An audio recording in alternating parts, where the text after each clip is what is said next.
Welcome to the history of England from 410 AD to just before the Norman invasion of 1066. Episode 10, The Dark Ages Brain Drain.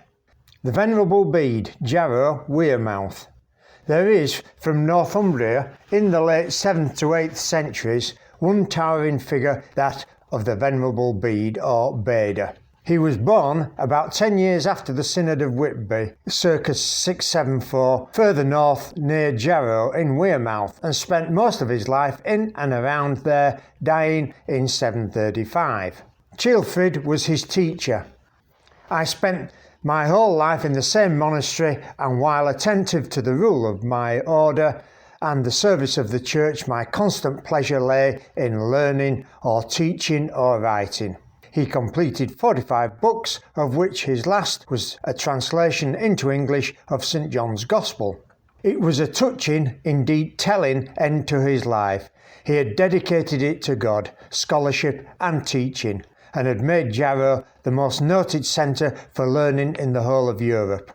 He built the Jarrow Library and had, along with York, made it the best that there was in the 7th and 8th centuries, and he added philosophy, astronomy, meteorology, physics, grammar, arithmetic, rhetoric and medicine to its collection. The history we have from this period is superior to many, mainly due to his Historia Ecclesiastica Gentis Anglorum, Ecclesiastical History of the English People, his most famous work. And due to this, he was made a Doctor of the Church by Pope Leo XIII in 1899. Bede also translated some of the classics out of the Greek, those at least he was able to get hold of at the time. And he seems, contrary to what his own words infer, to have travelled to other parts of England to gather some of these. He may have belonged to the same monastery, but other works and information suggest he travelled within England on more than one occasion.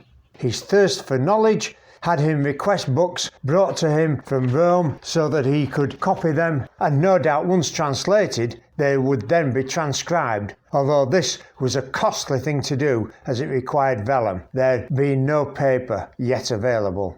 Vellum was the hide usually of cattle, although sheep and pig hides were also used. The mechanism for converting calf skin into vellum is long and involved, including scraping the skin clean of any hair or imperfections, and each skin can only be done one at a time.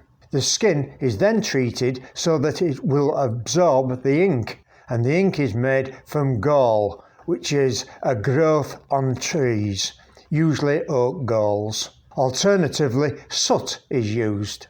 Both are mixed with either water or sap of various plants. It was costly in time, but the benefits were enormous because the finished product would last for generations. With one of his books, Bede came into trouble with Rome, De Temporibus, in which he calculated the age of the world as starting 3,952 years before Christ. This ran contrary to what was accepted at 5,000 years. The trouble started when some drunken monks challenged Bede's figures and prompted Wilfrid of Ripon to rebuke Bede. The whole affair blew over. Nonetheless, it left a bitterness between Bede and Wilfrid of Ripon. It is worth noting that at the beginning of the Anglo-Saxon Chronicles, it has Julius Caesar first landing 60 years before Christ's birth, which in turn would put Christ's birth at 5 AD. Julius Caesar having landed in 55 BC. But 5 AD has been identified as more plausible date for Christ's birth, and many modern scholars think a more likely one, thus showing the writers and compilers of the ASC use dates based on Bede the annalist. Indeed, the modern dating system is effectively Bede, and one of the reasons I use AD and BC. He calculated very accurately the historical dates with information he had available at the time, and it was a time when it was quite possible for a single person to know all the knowledge there was to know, and his large output formed the basis of the Anglo-Saxon Chronicles before the time of Alfred. and also became standard works for many references for many years. The 8th century brain drain. In some respects, what was happening throughout Britain was a melting pot of kingships, states vying with each other over a period of 200 plus years. This witnessed the ebb and flow of power, along with very slow development in laws and probable mingling of people who became less locally tribal. Always remember, the continent of Europe, though, is only 26 miles across the English Channel. Boniface, who had gone as an English missionary to Germany, wrote to King Ethelbald, thanking him for his generous alms which supported his mission, but in the same letter, reprimanding him for his violation with women who had taken holy orders, and the example that it gave to his subjects. It seems King Ethelbald had a penchant for nuns.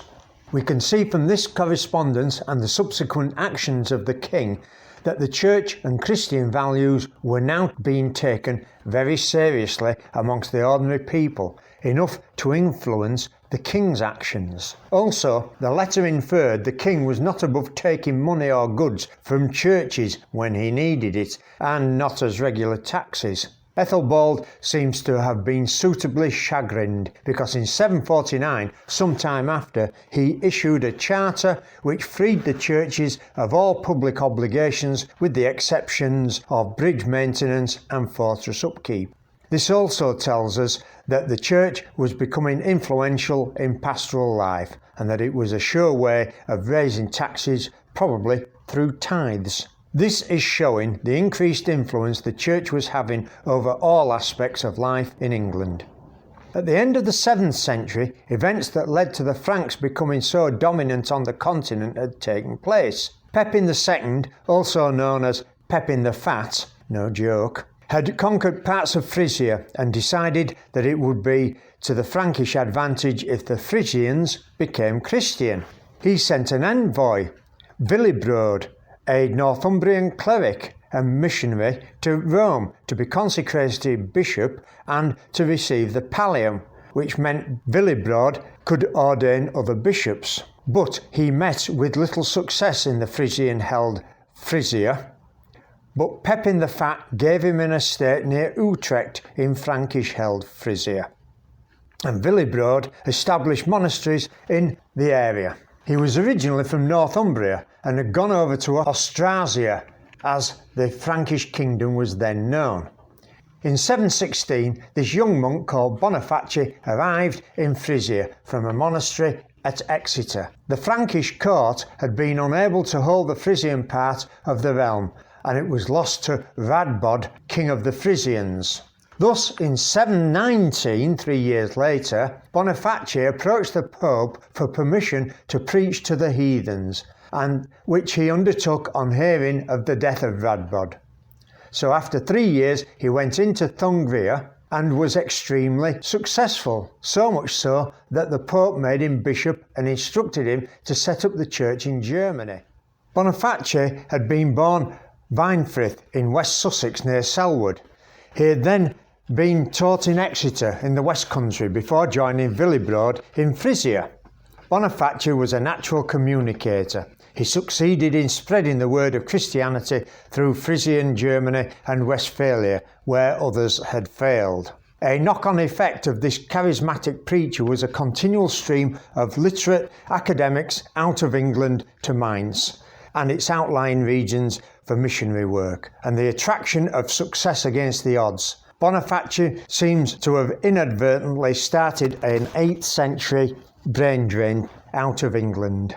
After Bede died around 734, the movement of literacy away from England was to tell in the coming decades, much of it from Wessex, but some from Mercia and Northumbria. England was slowly losing what little wealth of literate backbone had existed. The written word that emanated from the English monasteries fled over to European missionary stations, and by the time of offer there were few who could write, hence the dearth of penmanship in the island. The Anglo-Saxon chronicles covering this period concentrate on Wessex, presumably because that is where they were being written during the 9th century, and are looking with near-sighted hindsight at events during the 8th century and before. Sigebert was King of Wessex in 757 and is overthrown because of his unjust actions. What these unjust actions were, the ASC remains mute. Cynewulf is made King of Wessex except Hampshire, which still belongs to Sigebert, until he killed the alderman who stayed with him longest, which stated without further explanation leaves unanswered questions, but does infer that this alderman had accompanied him into exile from the rest of Wessex. He is then driven by Cynewulf into the Weald, where a herdsman stabbed him to death, thus avenging his kinsman, the alderman who was called Cumbra. This highlights the problem with our chief source of information, the ASC. It has lots of outline, but very little by the way of definition, depth and detail. When you get some depth, it can be misleading. In the year 757, which is given in the Chronicles as 755, the majority of the text is given up to an incident that happens in 773, involving a run-in with another royal noble, which in the parlance of the time is an atheling. There is in Ireland at this time some scribes recording events within the British Isles. These are known today as fragments of Irish annals, but alas, they are just that, fragments. Ireland also lacks a complete history. The ASC was started by King Alfred, but many a quillwright has endowed the work with their observations, some good, some bad, most with some enlightenment as to the times, but the writing is faint-hearted. We are still very much in the dark. The same manuscript has 743, here Ethelbald, King of Mercia, and Cuthred, King of Wessex, fought against the Welsh. The Winchester manuscript concurs. However, we are again left puzzled. Was this an incursion by the Welsh into Mercia, which was rebuffed? An agreement made between Ethelbald and Cuthred to raid Wales? Was there a specific reason? Had Cuthred come along willingly, or was he coerced through some other actions? One thing we can determine is that Mercia and Wessex were showing a united front, and later developments tell us Wessex was the liege of Mercia. But the simple statement still leaves a lot of open questions, and this is the theme throughout this era, and why the Victorians call this the Dark Ages. So although the 8th century is not quite so pitch black, it is still dark.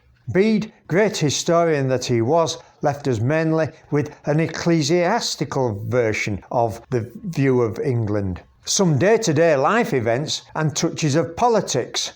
But we are reliant mainly on one person, Bede, and his view of the world, but it is more like a brushwood torch in comparison to the candle that is Gildas in the 5th and 6th century, glimmering in the gloom nearly 1300 years ago. But there are no arc lights from different perspectives shining a complete light on the times. Northumbria had a series of tyrants as kings. Kent had some kings, Ethelbert, Eadbert and Eardwulf, who were all joint rulers. But Kent is fading into a joint realm with Wessex, and the 8th century Wessex had weak kings. This left Mercia supreme at this period. However, the history of this time was written by the descendants of Lindisfarne and its scholarly successors in the north, and Mercia is not regarded as powerful from their perspective, especially as the Lindisfarne monks were brought south to Winchester by the time of the ASC, and Mercia was not the nucleus of events. The Frankish connection with the English kingdoms in general had been brought about by the missionary monks Willibrord and Boniface, who had gone to Myres and started a monastery there. As a consequence, England and its affairs came to the notice of the Franks.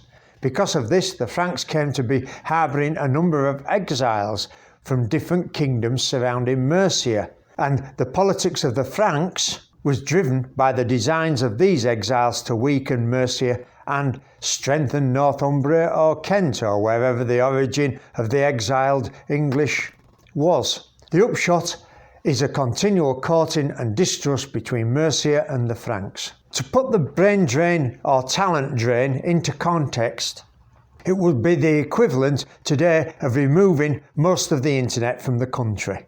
The extra high quality jobs required for making ink were not needed. This would be down to things like collecting the galls from trees or having a use for soot, a product otherwise worthless. Collecting and having the knowledge of how to make quality ink, both black and red, it's lost. There would no longer be an expensive demand for cattle skins. Yes, they would be used for clothing, but that was always there. Those skins would no longer be in demand for books, so they would have less value. There was less wealth as a consequence.